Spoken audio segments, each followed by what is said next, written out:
Welcome to the Church of Thomas. Musically rewarded, 6/17/11.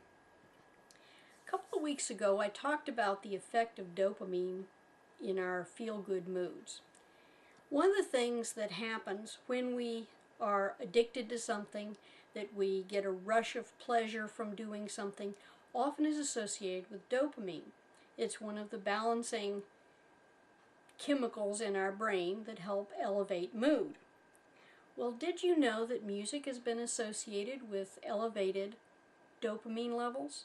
And it's across all cultures. I feel that God has always tried to make it possible for us to self-medicate. And dopamine is ideal for elevating mood and making us feel better about ourselves, our world, and each other. Music is a universal connection, and we don't passively just sit there and enjoy it.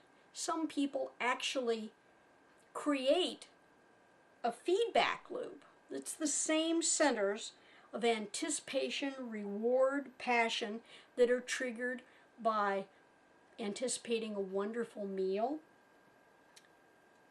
knowing you're going to get a raise or get that lottery ticket finally pay off, drugs, that high that you get when you smoke marijuana or you take a hit of heroin or you snort some coke.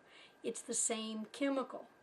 But music does it in a way that involves us, it draws us in, and it makes us feel wonderful without negative side effects.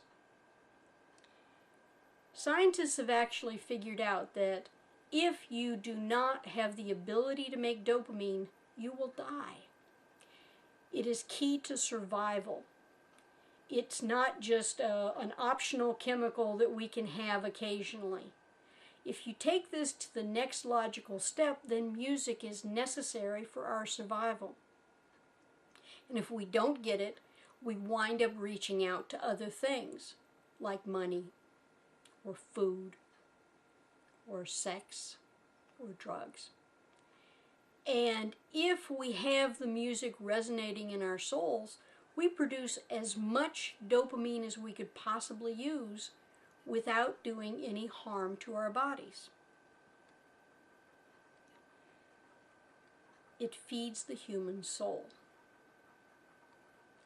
The researchers that did this are at McGill University in Montreal, and I think they deserve a hand of appreciation for enlightening those people who have always thought that music was moving but probably was extraneous and they could probably live without it. No, you can't.